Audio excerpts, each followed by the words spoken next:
Hello, hello! Je te souhaite la bienvenue dans le podcast intitulé Revenir en France. Si tu es expatrié, français ou étranger, voyageur, PVTiste ou tour du mondiste, tu es au bon endroit. On aborde ici tous les sujets, joyeux et délicats, liés au retour à la maison et à l'installation en France, que ce soit au niveau personnel ou professionnel. Moi, c'est Magali, et je t'aide à comprendre les enjeux liés à un changement de vie comme celui-ci. Mon souhait, c'est de t'accompagner du mieux possible pour ton installation en France. Je me réjouis de te retrouver par ici pour te partager des anecdotes, des conseils et des témoignages pour que tu puisses à ton tour te préparer. J'espère que notre épisode te plaira. Je t'encourage à le partager à tes amis et à laisser un commentaire.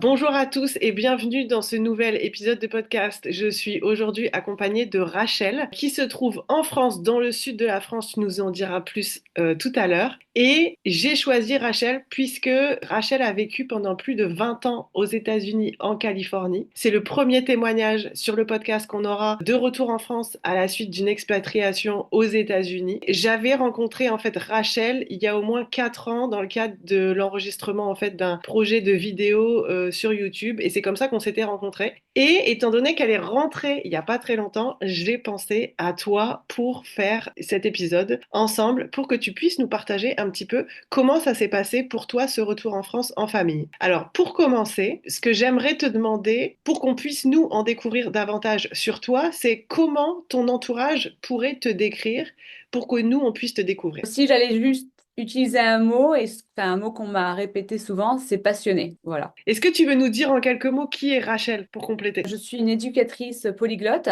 et donc directrice d'une école Flamme. Flamme école, enfin il y en a plein à travers le monde, mais qui est surtout pour enfants expatriés, pour que les enfants qui sont à l'étranger puissent continuer d'améliorer leurs compétences en français. C'est ce que je fais principalement. Puis parallèlement, je suis formatrice, donc je forme pas mal d'enseignants dans des écoles, dans des universités. Donc ça, c'est mon activité, on va dire, professionnelle principale, d'être directrice d'école et puis formatrice. Sinon, où je fais des vidéos YouTube, ça fait longtemps que j'ai ma chaîne. J'ai aussi écrit des bouquins, 6 qui ont été publiés jusqu'à présent sur l'éducation polyglotte et comment élever des enfants avec plusieurs langues. Je suis maman de 2 enfants, enfin un ado et un bientôt ado.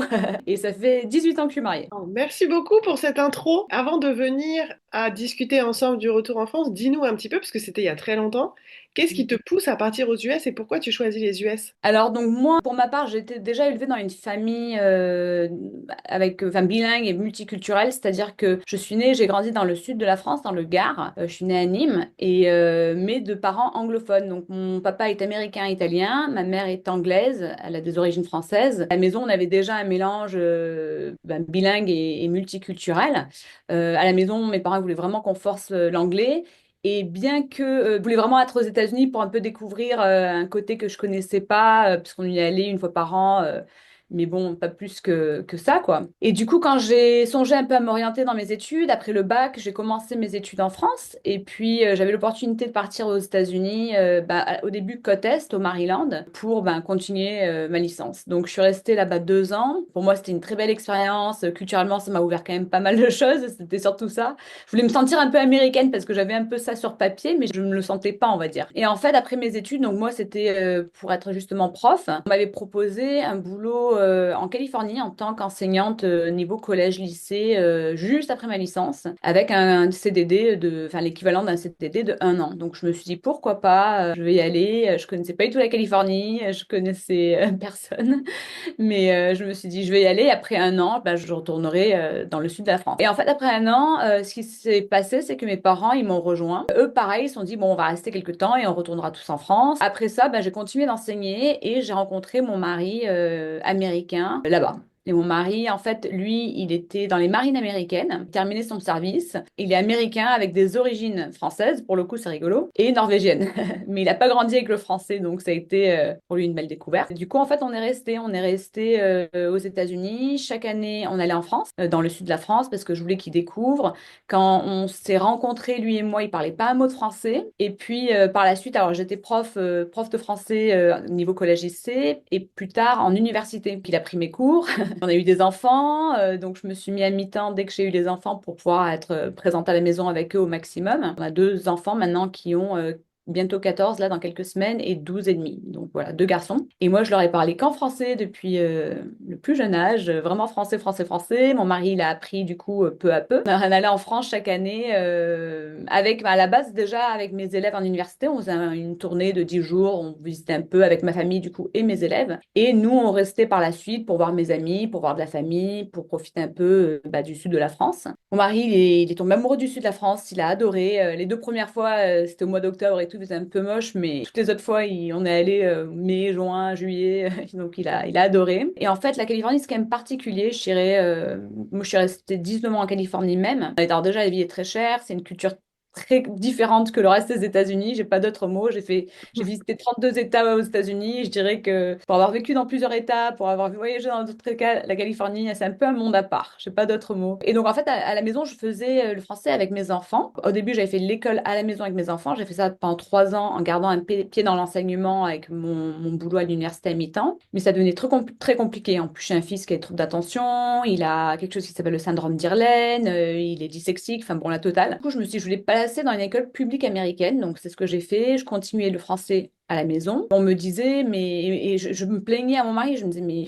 ne serait-ce que de faire 1 heure par jour après l'école, c'est pas mon truc, quoi, même si à la base je suis enseignante. Et en gros, j'ai appris qu'il y avait des écoles flammes qui existaient à travers le monde. En fait, il y a une femme qui m'avait sollicité pour des conseils pour une ouverture d'école biculturelle bilingue. Elle voulait démarrer une école d'immersion bilingue. En déjeunant ensemble, je lui parlais un petit peu de mes frustrations, de faire l'école à la maison avec mes enfants, ne serait-ce que pour le français à ce moment-là. Et elle m'a dit, t'as pas une flamme dans ta région? Et je ne sais pas, flamme. Et elle m'a dit, il y a des flammes à travers le monde, c'est français en langue maternelle, c'est des écoles qui sont vraiment faites pour enfants expatriés, pour qu'ils aient un niveau comparable aux écoles en France. Alors j'ai fait non, pas du tout. Et du coup, je me suis renseignée, elle n'avait pas du tout sur San Diego, où j'étais, parce que j'étais à San Diego. Et en fait, ça faisait déjà très longtemps qu'il y avait des familles qui me demandaient, des familles expatriées là-bas, qui me demandaient d'ouvrir une école de français. Donc, pour faire court, j'ai lancé Flamme en 2020. Au début, on n'avait que des cours virtuels, parce que c'était en pleine pandémie. Les cours virtuels sont très bien passés, donc on a continué avec des cours virtuels. Du coup, on a des élèves à travers les États-Unis. On n'a pas que des élèves à San Diego, parce que les cours virtuels fonctionnent vraiment bien pour tout le monde. Mais parallèlement, maintenant, on a des cours en présentiel sur 3 sites différents. Donc, ça a été très compliqué pour moi, parce que du coup, je pouvais pas assumer de faire ça et enseigner, c'était trop. Donc, du coup, j'ai laissé mon boulot à l'université pour me focaliser vraiment sur Flamme. Alors, l'avantage,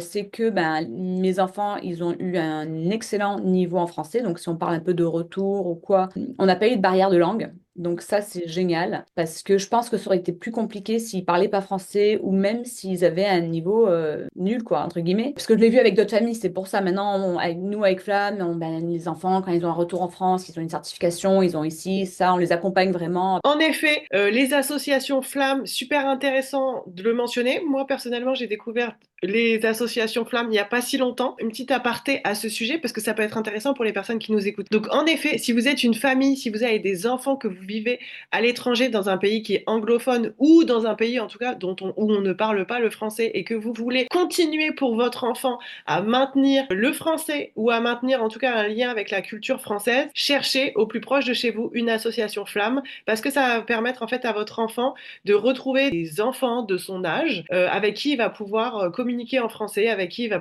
peut-être pouvoir faire certaines activités en français de manière à maintenir ce lien donc avec un peu la France entre guillemets et dans une perspective de retour en France qui va approcher dans quelques mois ou dans quelques années parce que des fois on a ce projet en tête depuis plusieurs années et ben sachez que ça pourra aider en fait votre enfant à préparer entre guillemets ce retour comme l'a dit Rachel hein, c'est vraiment des associations qu'il y a partout dans le monde et qui peuvent vraiment être utiles pour les familles et pour les enfants dans une perspective de retour en France ou pas hein, d'ailleurs parce que ça peut en tout cas permettre à l'enfant de continuer à progresser, à entretenir son français en parallèle d'une autre langue. Donc merci de l'avoir mentionné et bravo pour cette mission parce que c'est vraiment passionnant. Et puis bravo aussi pour ces 20 ans de vie aux US et tout ce que tu as pu construire aussi bien au niveau pro mais aussi bien au niveau familial. Dis-nous peut-être comment le sujet du retour en France vient sur la table après autant d'années en Californie. C'est quoi le déclencheur? Alors, c'est vrai qu'on était vraiment ancrés là-bas. De plus, d'avoir ma famille là-bas, puis avoir un bon réseau d'amis qui a pris du temps, parce qu'en Californie, ça prend quand même de temps. Enfin, les gens, ils sont très ouverts à premier abord.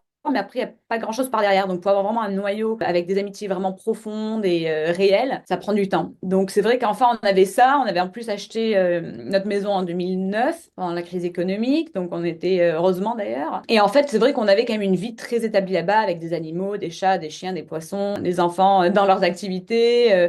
En plus, moi, j'avais lancé Flamme. Donc, en fait, je pense qu'il y a eu plusieurs. Ça avait fait un peu boule de neige. Enfin, il y a eu plusieurs facteurs. Alors, déjà, d'une part, moi qui étais prof à l'université, bon, avant que je quitte mon poste au début de Flamme, il y avait des choses que je voyais dans l'enseignement qui me déplaisaient énormément. Je voyais que ça partait un peu en cacahuète. Déjà, en Californie, c'est assez spécial, comme je disais, mais il y avait des choses que je voyais, en fait, que j'aimais pas, en fait, dans la façon d'enseigner. Il y a beaucoup de choses qui se font qui sont pas forcément correctes, qui sont pas forcément honnêtes. Et moi, j'aimais pas ça dans l'enseignement. Donc, moi, c'est vrai que qui était tellement passionnée, j'avais une très bonne réputation en tant que prof. Mon mari m'a dit, mais je vois que ça fait des années que tu enseignes, mais que tu es plus épanouie comme tu étais avant. Donc, il y a eu ça. Et puis après, nous, le projet initial, en fait, à la base, c'était pas un retour de France. Le projet initial, c'était de faire 6 mois, 6 mois. On s'est dit, on va avoir, entre guillemets, ce que nous, on pensait être le meilleur des deux mondes. Et on aimerait être en France 6 mois, être aux États-Unis 6 mois, et voilà. Et comme déjà, depuis des années, on allait en France chaque année, on passait un à plusieurs mois, parce que moi, j'étais principalement en télétravail, ou que c'était une période de vacances en tant que prof, eh bien, nous, on était habitués à rentrer en France. Enfin, pour moi, c'était toujours rentrer à l'époque, bon, aller en France. Et en fait, on était là-bas, profiter bien de la vie là-bas. Donc, on avait songé faire 6 mois, 6 mois. Et moi, je savais pas exactement où je voulais qu'on soit, mon mari non plus, mais on savait que ça voulait être un petit village entre Nîmes, Montpellier et les Cévennes. Donc, on savait à peu près. Donc, pendant 7 ans, on a exploré plein de villages avec un peu nos critères pour savoir que ce soit un village où ça bouge, où il y avait quand même une vie active, mais il y avait quand même des petits trucs, il fallait l'épicerie, une boulangerie, des trucs un peu du genre, mais qu'en même temps, c'était un petit village, voilà. Donc on avait pensé à faire ça, mais après c'est vrai qu'à chaque fois ça devenait compliqué parce que déjà, alors nous aussi, un avantage, et ça c'est aussi grâce un peu au cours Flamme, mais même avant on avait réussi un petit peu au primaire, nos enfants ils terminaient l'année scolaire en France. C'est-à-dire qu'aux États-Unis, l'année scolaire termine début juin. Nous, soit on les retirait un petit peu à l'avance, parce que du coup, j'amenais mes élèves universitaires à faire un peu le tour au mois de mai, ou soit ils terminaient l'école aux États-Unis et après passaient un bon mois dans une école publique française. Donc ça a permis aux enfants d'être un peu intégrés. Donc en fait, on pensait faire les 6 mois, 6 mois, mais c'est vrai que ça devenait compliqué. Alors déjà, parce que quand on était en France, eh ben, on mettait notre maison en location. Donc mon mari gérait à distance. On avait nos animaux qui étaient par-ci, par-là chez des voisins. Donc ça aussi, c'était un peu compliqué. C'est dit, on verra quand ça pourra se faire à un moment donné. Bon, pendant à peu près 2 ans, vraiment, on commençait à saturer d'être en Californie. On saturait le prix de la vie, commençait à vraiment être cher. Moi, quand j'avais lancé Flamme, je m'étais lancée en tant que bénévole, donc déjà, on était assez contraints financièrement. On avait eu des colocataires pendant des années, mais bon, ça enlève un peu sa vie privée quand t'as tout le temps des colocataires avec ta vie familiale. Et on voyait qu'autour de nous, bah, tout augmentait. C'était ridicule. Même nos enfants, ils ne pouvaient pas participer à des activités périscolaires, en sport ou quoi, parce que c'était trop cher, tout simplement. Et donc ça, c'était un gros facteur. L'éducation, comme je disais, ça a été un gros facteur. Pour vous donner un exemple, par exemple, moi, mon fils, quand il était en sixième, on lui demandait, il y avait des clubs différents qui se formaient. Tiens, tu veux jouer à une partie de dames, où il y avait des clubs différents bon, qui se formaient au sein de l'école. Et lui, en sixième, on lui demande s'il veut être dans un club d'homosexuels. Mon fils, il connaît même pas le nom. Enfin, nous, on a des amis homosexuels, donc on n'a pas rien contre ça. Mais de pousser mon enfant qui ne se sent pas comme ça à se poser des questions, peut-être inutilement. Donc, il y a eu beaucoup de choses qui ont fait que on s'est dit, bon, bah, c'est un peu étrange.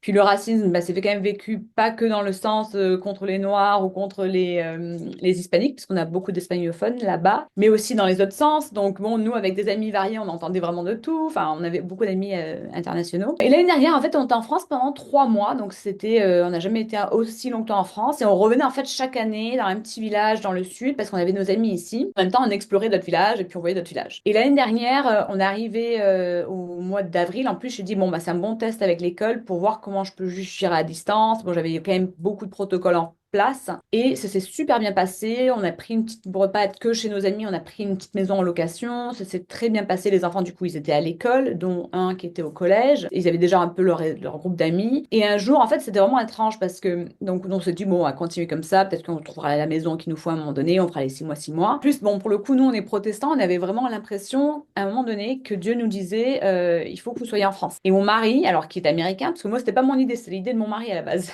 Mon mari, il m'a dit, qu'est-ce que tu penses si en fait, on déménage en France? Enfin, on fait plus les allers-retours, on fait pas 6 mois, on vient en France. Et puis moi, j'étais un peu réticente parce que tu as le confort de te dire, ben voilà, on a fait ça depuis des années, ça faisait 10 ans déjà qu'on faisait les allers-retours en France chaque année pendant 1 à 2 mois. Et je me disais, ouh là là, mais peut-être que je sais pas trop. Et puis il m'a dit, mais Rachel, il a commencé à me faire comprendre, il m'a dit, Rachel, la vie devient de plus en plus chère là-bas, on peut même pas payer des activités en périscolaire pour nos gosses, c'est quand même ridicule.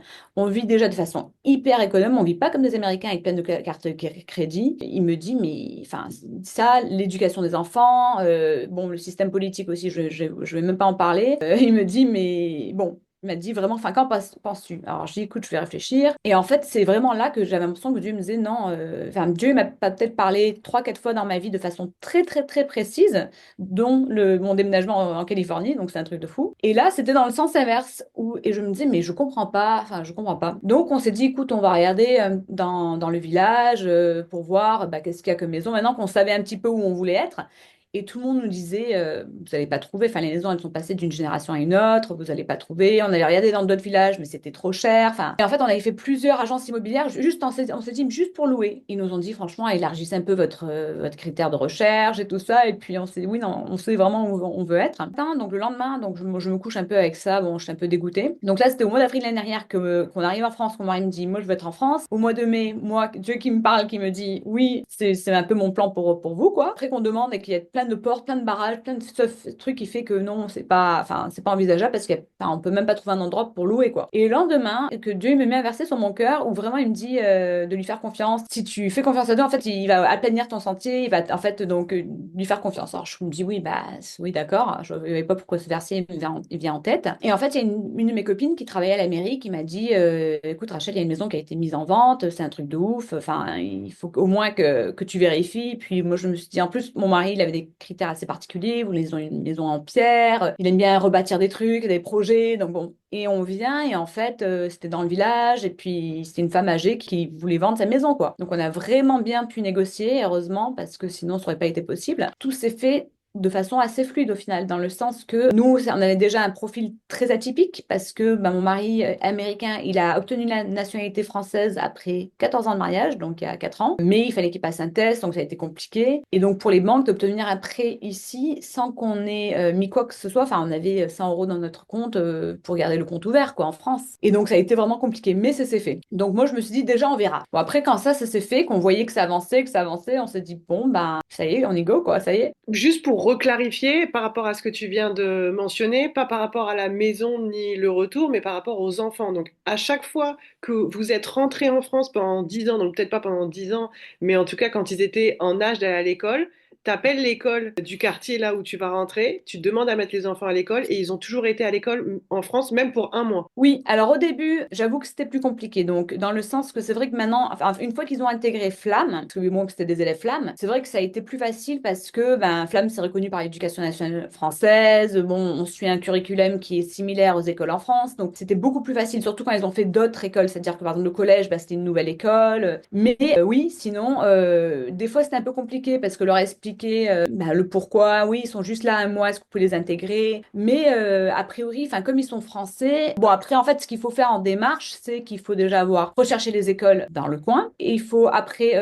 contacter la directrice ou le directeur en expliquant le pourquoi et il faut avoir une adresse, donc même si on va chez des potes ou dans la famille ou en location, avec une attestation d'hébergement. Et donc, en fait, il faut avoir ce petit dossier avec l'attestation d'hébergement, preuve qu'on est hébergé à cette adresse-là. Et parfois, ils demandent le relevé de notes et ils vont demander en fait bah, quelle a été l'application en français. Est-ce que vous parlez français à la maison? Qu'est-ce qu'ils prennent de cours de français? Et pour nous, une fois qu'en fait on a commencé à y aller bah, chaque année, forcément c'était plus facile. Et une fois que les enfants étaient intégrés à l'école Flamme, alors là c'était vraiment plus facile parce qu'ils savaient en fait j'avais pas besoin d'écrire tout un truc par rapport à leur niveau en français. Bah, en tout cas, je trouvais que c'était intéressant de le mentionner parce que moi, il y a beaucoup de parents qui me sollicitent et qui me disent, par exemple, j'ai peur de rentrer pendant l'année scolaire parce que bah, c'est pas toujours facile, tu sais, de s'intégrer en tant qu'enfant en plein milieu de l'année scolaire. Donc, on va plutôt attendre le mois de septembre pour rentrer. Et puis même des fois, on pourrait rentrer, par exemple, à Noël et faire la rentrée en janvier. Mais je sais que des fois, il y a certaines familles qui sont un peu contre contre ça et c'est OK.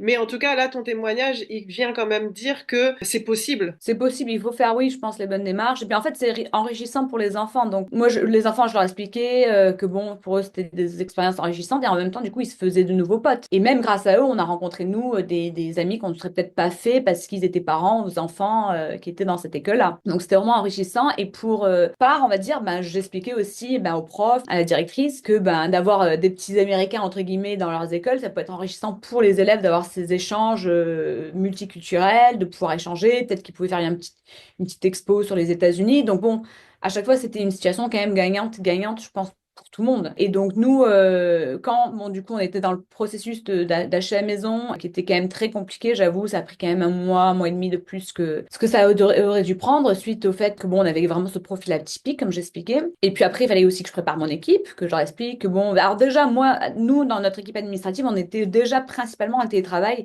depuis le début de l'école, depuis 2020. Et même quand on a fait l'ouverture de plusieurs sites, l'équipe administrative, bon, à part les gens qui sont à l'accueil, forcément, dans les locaux des écoles, bah, sinon, par exemple, la trésorière, celle qui gère la com, enfin, on est tout en télétravail. Donc, bon, après, oui, 1 à 2 fois par an, moi, je faisais quand même des événements en présentiel, mais on n'a quand même pas que des enfants de sans égaux. Donc, comme on a vraiment des enfants vraiment de partout des États-Unis, on fait beaucoup de trucs en visio. Voilà. Et je pense que même depuis 2020, c'est devenu un peu la norme. Je pense qu'on est tous habitués. Donc, bref, en préparation du coup pour le retour, nous, on avait décidé de mettre notre maison en location, ce qui nous aidait aussi forcément à payer le crédit pour la maison France. On a commencé à rechercher des locataires, mais pas du coup en Airbnb, mais vraiment des locataires avec un bail d'1 an. Il fallait que je fasse des démarches auprès de l'école. Donc pour l'école aux États-Unis, bah, j'aurais tout simplement dit que je partais en France et qu'il nous fallait toute la paperasse. Donc à savoir qu'aux États-Unis, ils demandent plus de vaccins qu'ils demandent en France. Qu'aux États-Unis, il y a 13 vaccins qui sont généralement requis pour être scolarisés. En France, c'était 7 qui sont requis. Hein. Je ne parle pas de ceux qui sont recommandés ou quoi. Je parle vraiment de ceux qui étaient requis. Donc pour nous, c'était bien parce que on avait ce qu'il fallait. Après, en termes de démarche, c'était aussi contacter du coup le collège, parce que maintenant j'en avais deux qui au collège, pour leur expliquer. Et là, eux, ils demandaient ben, un relevé de notes, les papiers de certification de flamme. Et puis après, oui, que nous, qu'on prouve qu'on était, pareil, l'attestation d'hébergement. Mais là, du coup, c'était enfin, qu'on prouve qu'on est propriétaires tout simplement. C'est vrai que c'était speed parce que nous, en fait, on a décidé qu'on voulait envoyer plein de nos affaires. Enfin, moi, j'étais expatriée là-bas pendant longtemps. Avec mon mari, ça faisait à ce moment-là 17 ans qu'on était mariés, donc on avait quand même construit pas mal de choses.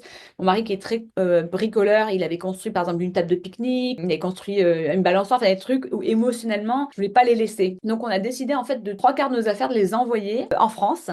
Donc, à peu près quelques semaines avant qu'on parte, on a tout vidé, on a vendu certaines affaires et après, on a tout fait directement envoyer par bateau. Et après, on est arrivé dans une maison vide. Du coup, c'était compliqué parce qu'on a dû attendre quand même 2 mois et demi avant de recevoir nos affaires parce qu'il y a eu du retard. Et les petits, eux, pour le coup, on est arrivé décembre dernier. On est arrivé le 29 décembre l'année dernière et les petits, ils ont commencé l'école début janvier, bon, avec les papiers qu'il fallait. Et ça s'est bien passé. Et donc ça s'est bien passé, l'arrivée, du coup c'est bien parce que tu peux témoigner et rebondir par rapport à ce que je disais juste avant. L'arrivée et le retour à l'école en janvier, ça s'est bien passé pour eux. Oui, alors une petite parenthèse sur ça, parce que c'est vrai que je l'ai pas mentionné. Quand mon mari, c'était sa décision en premier qu'on vienne en France, moi, par derrière, j'ai suivi. On a voulu s'assurer que nos enfants qui voulaient, parce qu'on voulait vraiment que eux, on voulait pas qu'ils nous en veuillent si après ils n'aient pas envie. Le fait que chaque année on retourne en France, qu'ils aient fait leur réseau d'amis, qu'on ait pu les intégrer dans l'école, tout ça, ça a aidé. Je pense que même le faire un peu de temps ou d'avoir un petit noyau, ça aide même d'aller au parc dans le village, rencontrer d'autres familles, des petits trucs comme ça. Je pense que ça peut aider aux familles qui souhaitent retourner en France. Et nous, quand on est arrivé en janvier, ça s'est très bien fait. Forcément, il y a des choses qui sont différentes. L'école, c'est pas pareil. J'ai dû faire un PAP pour Noah, donc il y a quand même plein de termes que je connaissais pas, que j'ai dû découvrir, que je connaissais aux États-Unis parce qu'il était accompagné, il était suivi aux États-Unis, mais pas en France. Donc, mais globalement, les enfants sont très contents. Les premières semaines, chaque semaine, je faisais un peu le point avec eux. Est-ce que vous êtes contents d'être ici? Comment est-ce que vous vous sentez? Et ils étaient contents. Après, nous, on a pu les intégrer dans des activités extrascolaires, chose qu'on ne pouvait pas faire aux États-Unis parce que c'était trop cher. On peut pas payer 300 $ par mois pour qu'ils fassent du foot. Ici, on a pu les intégrer direct pour qu'en périscolaire, ils fassent le foot, ils jouent au foot 2 fois par semaine pour pas 100 € par an. Comparé, donc c'est vraiment différent. Donc ils sont très contents, ils ont leur réseau d'amis, ils font plein de trucs à pied. Finalement, cette décision de rentrer, c'est plutôt une décision qui vient de ton conjoint et après, ça se met en place petit à petit, assez naturellement, avec finalement cette maison qui apparaît avec, même si les processus d'achat, forcément, ils sont un petit peu particuliers parce que vous êtes dans une situation particulière, parce que vous n'aviez pas de revenus français non plus, cet achat immobilier fonctionne quand même et ce retour se concrétise. Est-ce que tu peux rementionner à peu près le secteur géographique où vous êtes installé et du coup vous êtes rentré au mois de décembre 2023? Que nous, on est rentré fin décembre 2023 avec nos animaux. Donc, on a amené avec nous deux chats et un chien qu'on a pris directement en avion, hein. Et c'est pas si cher que ça. Il faut, je crois, un ou deux vaccins. C'est un minimum, en tout cas, entre les États-Unis et la France. Ils demandent pas une quarantaine ou des trucs de ouf. Et en fait, ouais, on est rentré fin 2023 et franchement, on est très content de notre décision, hein. Enfin, je veux dire, même s'il y a une adaptation, même si bon, en termes de paperasse, il y a des trucs qui prennent plus de temps. Pour moi, par exemple, réactiver la carte vitale, les trucs du genre. On est très, très, très content de notre décision. Mon mari, pour vous dire, il a aucune envie de retourner aux États-Unis à l'heure actuelle. Moi, j'y suis retournée là en septembre pour le travail, justement pour notre rentrée à Flamme et pour d'autres événements. Et je pense qu'une fois par an, je vais quand même devoir rentrer. Mais mon mari, il a aucune envie de rentrer. Il me dit, mais on est bien là. On s'est installé dans l'Hérault. On est dans un petit village en dehors de Montpellier. On a tout ce qu'il faut. On a la mer pas très loin. On a les rivières, les lacs, les montagnes. Enfin, il fait un super bon climat. C'est assez similaire à la Californie, même si fait un tout petit peu plus froid ici et un tout petit peu plus chaud l'été. C'est quand même similaire à ce qu'on avait en Californie, mais le prix de la vie, c'est moins cher. Enfin, je vois mes amis qui râlent autour d'eux que le prix des courses ont augmenté. J'ai envie de dire, purée, mais nous, aux États-Unis, on payait beaucoup plus.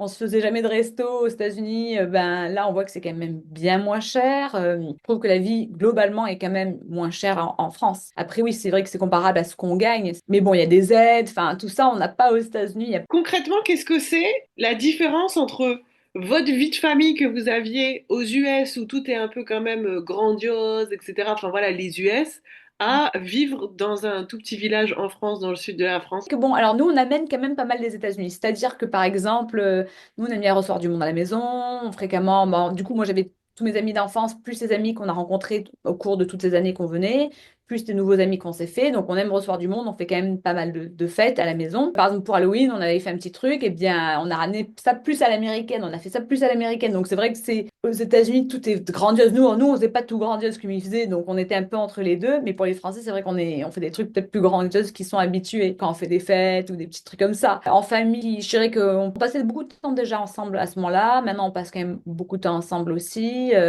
Donc ça n'a pas trop changé. Je dirais que les enfants, ils sont quand même plus impliqués dans leurs propres activités. Bon, aussi, c'est lié, je pense, à leurs âges. Mon mari, lui, il a fait une reconversion professionnelle. Au début, lui, il travaillait dans la vente de panneaux solaires aux États-Unis, ce qu'il avait fait pendant 5 ans. Après le militaire, après, il a fait plein de choses. Mais c'était compliqué à gérer d'ici. En fait, même en faisant la formation de vente solaire, c'était pas comme moi. Avec moi, des fois, j'ai des réunions très tard le soir, mais c'est faisable. Lui, c'est pas pareil. Donc, en fait, il s'est replongé dans ce qu'il faisait. Il était dans le paysagisme et dans le bâtiment. Il y a des années de ça, avant les panneaux solaires, entre son service militaire et la vente de panneaux solaires, il était dans le paysagisme et dans le bâtiment. Donc là, il s'est remis là-dedans.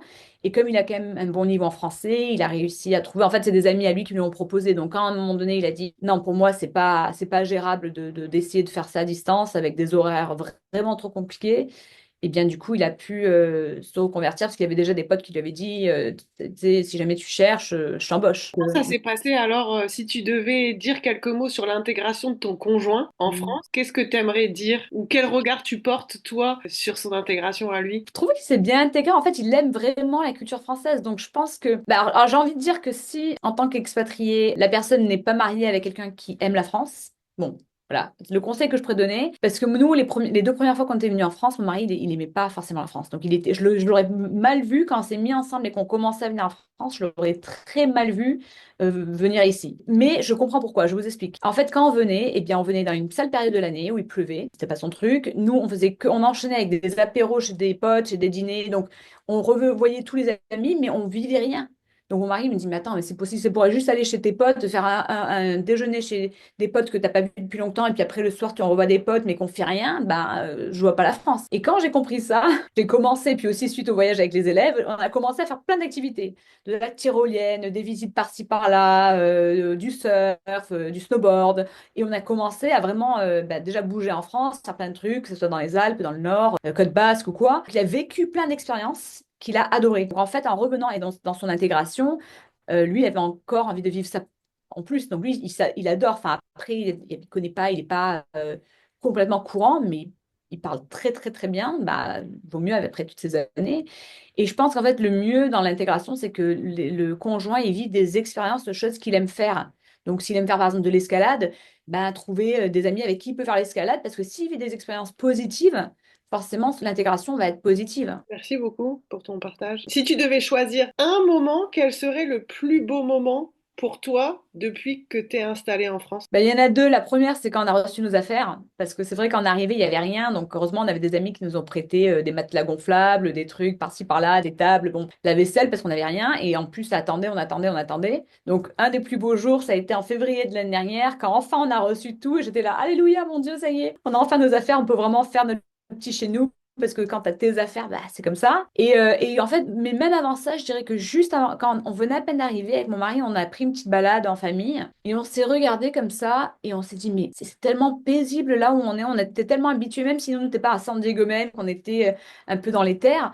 On était habitués à des hélicoptères, le train qui passe, t'entends les flics qui recherchent je sais pas quoi. Bon, bref. En fait, il y a tellement de circulation, quoi. C'était infernal, quoi. Et là, on se dit, mais on est bien, on est tellement bien dans le sud de la France, on entend des oiseaux. Enfin, et c'était vraiment le moment, genre, pff, waouh. Et ça, c'était juste avant, c'était enfin, en janvier, je dirais. Quelle serait selon toi la leçon ou la prise de conscience que tu as apprise de ce retour en France et que tu gardes avec toi? La leçon, je pense, que j'ai apprise, c'est en fait, faut pas trop comparer un pays à l'autre. Et je lis beaucoup de blogs par rapport à ça. J'ai récemment lu un article d'un couple américain qui sont venus s'installer en France et qu'un an plus tard, ils sont partis parce qu'ils s'intégraient pas. Et je pense qu'en fait, il faut accepter et comprendre les différences culturelles. C'est-à-dire, par exemple, nous, on est habitués maintenant à ce qu'il y ait des choses qui soient pas ouvertes entre midi et deux. Aux États-Unis, tout est ouvert tout le temps, tout le temps, tout le temps. Maintenant, nous, c'est habitué. Donc, je pense qu'il faut pas comparer et il faut savoir s'adapter et se dire, bon, bah, c'est différent, mais ça veut pas dire que c'est mal. Parce qu'en fait, moi, je sais que pour moi, pour ma part, quand je suis déménagée aux États-Unis, pas de suite, la première année, bah, je m'intégrais, bon voilà. Mais au fil des années, je commençais à tout comparer à la France. Et en fait, ça me pourrissait un peu mon quotidien parce que je me disais, oui, mais en France, en fait, on était tellement bien et tout. Je commençais à me dire tout ce que j'aimais. Et à un moment donné, j'ai dit, non, il faut que j'apprécie ce que j'ai aux États-Unis, ma vie ici. Et là, de nouveau, en me remettant en France, enfin, encore une autre expatriation, eh bien, j'apprends à apprécier en fait qu'il y a des différences culturelles, qu'il y a des choses que mes potes français vont jamais pouvoir comprendre de ma vie aux États-Unis et de d'être américain au final, on va dire, et que c'est pas grave, et qu'il y a tellement de belles choses à prendre que voilà, on s'adapte quoi, et que bon, il y a des trucs qui vont prendre plus longtemps, et d'autres trucs qui sont plus faciles, qui sont plus rapides, que c'est quand même beau, donc c'est enrichissant. Je pense qu'il faut pas comparer, tout simplement. Comment vous vous sentez aujourd'hui? Donc j'ai compris et j'ai l'impression que vous êtes plutôt bien, vous êtes plutôt heureux. Est-ce que tu veux compléter peut-être pour toi, pour tes enfants, pour ton conjoint? Oui, alors bah, mon mari, lui, comme je disais, il a aucune envie de retourner aux États-Unis. Enfin, il me le dit, il me le redit. Enfin, pour lui, c'est genre. Et pourtant, on n'a pas vécu un truc affreux. C'est pas comme si, je sais pas, il y a un truc traumatique qui nous arrivait qui fait que voilà, c'est juste lui. Il se sent bien, il se sent bien, il adore la nature. Donc lui, il est bien. Bon, forcément, il gagne un peu moins bien sa vie ici. Mais bon, comme je disais, il y a encore des aides. Donc bon, lui, il se sent vraiment bien. En tout cas, il est bien, il s'est bien adapté à la vie. Donc voilà. Bon, après, nous, on partage une voiture à deux pour le moment. C'est pas dans le budget d'en acheter deux, parce qu'on avait vendu celle qu'on avait aux États-Unis. Mais bon, on s'adapte. Moi, je suis en télétravail, donc on s'adapte. Les enfants, ils sont vraiment pleinement épanouis. L'année dernière, ils ont fait du foot. Là, cette année, ils ont décidé de faire du judo. Donc, ils ont leurs activités. Mon fils, qui n'a pas pu être suivi aux États-Unis vraiment comme il faut, bah maintenant il a une orthophoniste. Enfin, rien que ça, c'est incroyable, cette aide qu'on a. Et non, ils sont heureux. Enfin, le petit il me dit qu'il aimerait bien aller aux États-Unis. Il m'a dit ça récemment, quand je suis partie, moi, parce qu'il n'est pas venu avec moi. Et j'ai dit, mais pourquoi? Il a dit, pour voir mes potes. Et j'ai dit, quels potes? Et donc, il m'a listé ses trois potes qu'il aurait souhaité voir. Et c'était tout. C'était pas la maison qui lui manquait, c'était pas la plage en Californie. Enfin, c'était ses trois potes, quoi. Donc, je comprends. Mais à part ça, ils sont heureux. Mais je pense qu'en fait, en tant que famille expatriée, si on peut le planifier, ça aide. Si on peut s'organiser pour y aller, ne serait-ce qu'un petit peu, un petit bout de temps, 2 semaines, et surtout essayer de trouver des amis des âges des enfants pour que eux déjà ils retrouvent leurs potes. Je pense que ça peut aider. Bon, après, c'est compliqué de se dire dans quel village ou dans quelle ville où c'est que je vais me retrouver. Mais je pense que si eux, ils ont leurs activités à côté, s'ils ont des amis, l'intégration se fait beaucoup plus facilement, je trouve. Et donc toi, tu continues de façon classique à travailler en France pour l'étranger. Voilà, donc moi, je continue avec Flamme en tant que directrice. Mon équipe C, donc bon, du coup, comme je disais, la plupart des réunions que je dois faire, qui seraient pour moi le soir, je les fais après 21 h, après que mes enfants sont au lit, ou des fois tôt le matin, et puis après, bah, tout le reste que je fais par ordinateur avec beaucoup, beaucoup de mails, ça je fais pendant la journée parce que je peux. Mais après, ça me permet aussi d'être présente pour mes enfants. Pour moi, c'est très important d'être là pour mes enfants, donc comme ça, bon, même maintenant, s'ils s'en foutent un peu, au moins, à la sortie des classes, je peux être là. Et puis, même s'ils disent non, non, va, si tu, on va jouer avec nos potes, on fait notre vie. Je suis, bah, si jamais, je suis là. Puis après, je reprendrai le boulot tout à l'heure. Donc, ça me fait une petite coupure pour être avec eux, quoi. Et Donc, alors, comment vous vous sentez dans cette nouvelle maison?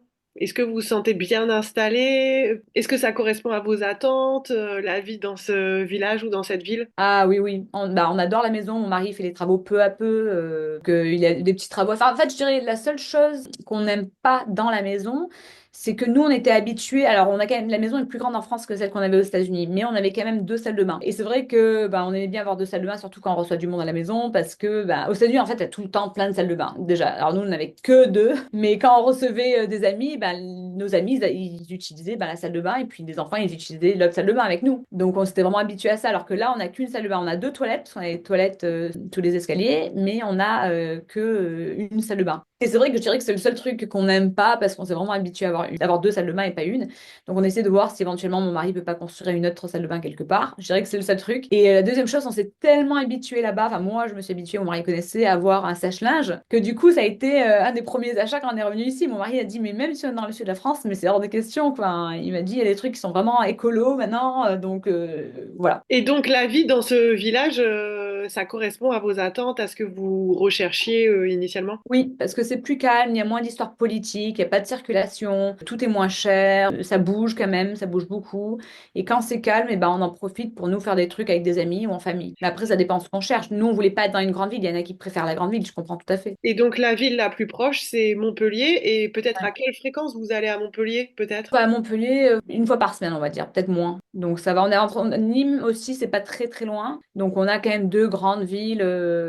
Mais après, enfin, on a tout ce qu'il faut ici. On a Intermarché pas très loin, que ce soit l'orthophoniste, le dentiste, enfin, tout est vraiment à proximité. Donc c'est pas des paysans dans un certain sens. Et puis en fait, aux États-Unis, ce qu'on remarquait, c'est que mine de rien, quand on regardait, on se disait, ah tiens, c'est que, je sais pas, 5 kilomètres pour aller, je sais pas, chez le dentiste. Mais en voiture, t'es 5 kilomètres, tu passais 25 minutes en voiture parce qu'il y avait tellement de circulation. Alors qu'ici, on n'a pas ça, quoi. Oui, on se sent paisible. Je dirais qu'on se sent vraiment paisible.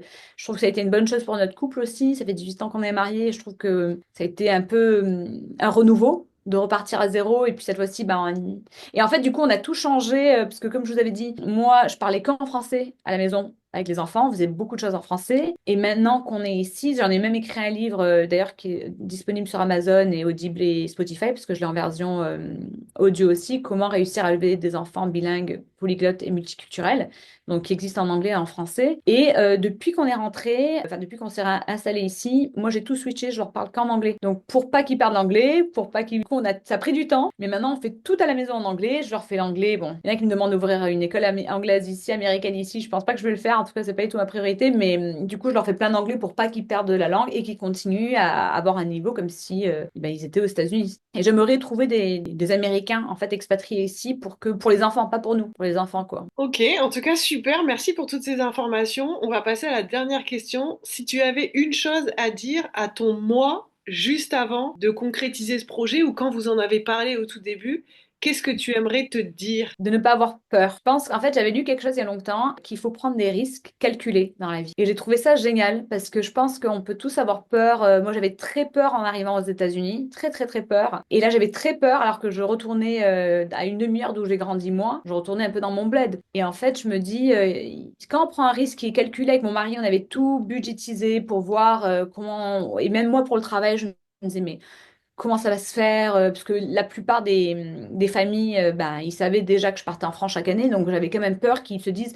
mais elle est moins sérieuse, alors que je bosse comme une tarée, quoi. Je veux dire, alors pour le coup, je bosse à l'américaine. Alors des fois, dire à mes potes dans le sud de la France que non, j'ai pas de vacances, que non, j'ai pas un jour de congé, que non, moi, ça fait depuis les débuts du flamme que j'ai pas pris plus de 3 jours consécutifs de vacances, entre guillemets. Donc bon, ils comprennent pas trop, mais je pense qu'il faut pas avoir peur. Enfin, moi, c'est ce que je me dirais. Prendre un risque calculé, une fois que tu as calculé ce qu'il faut. Et puis quand on est croyant, bah, on se dit que Dieu, de toute façon, va nous guider. Donc si c'était pas la mauvaise décision, bah, il nous reguiderait à être là-bas.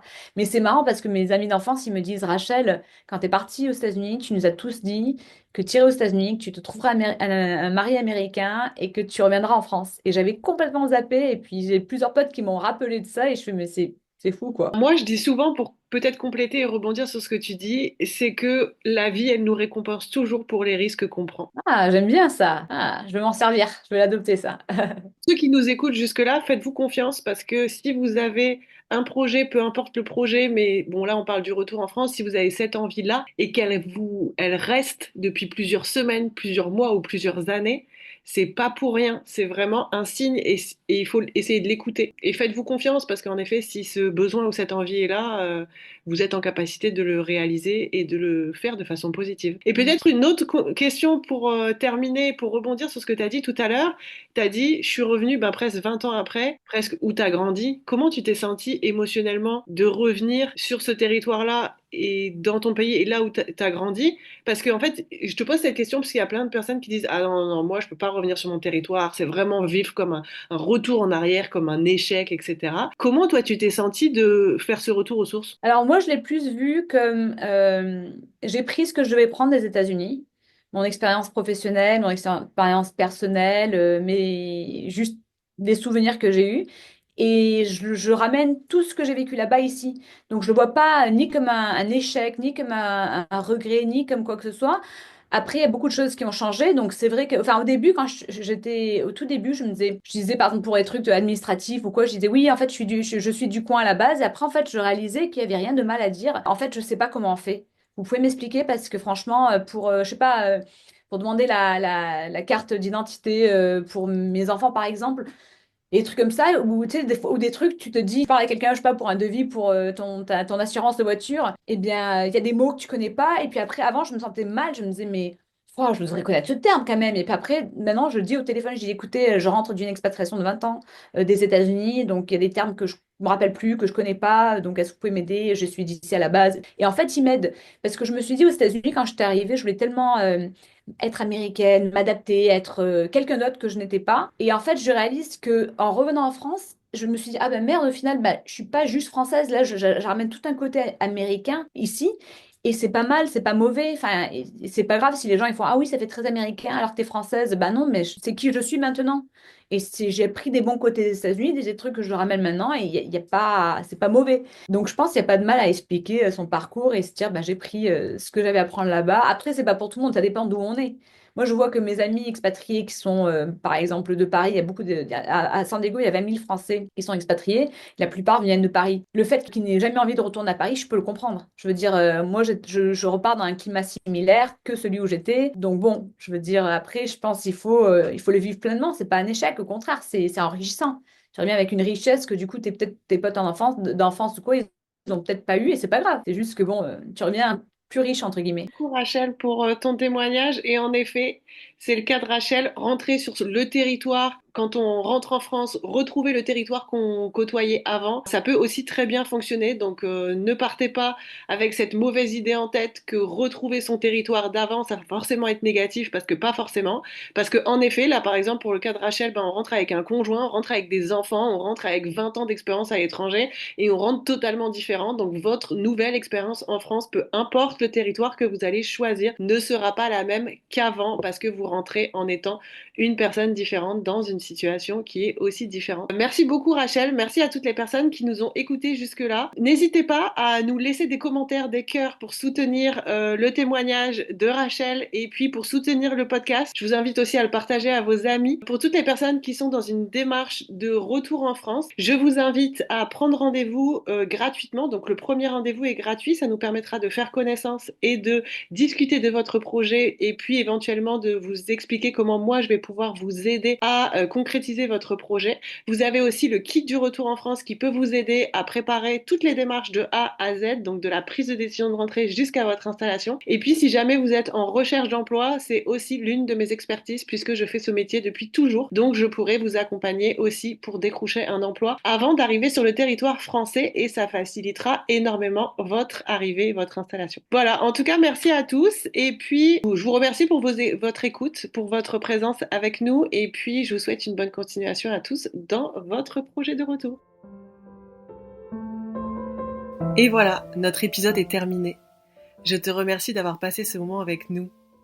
J'espère que ces conseils et ce témoignage te donnent l'espoir pour à ton tour concrétiser ton projet de venir ou de revenir t'installer en France.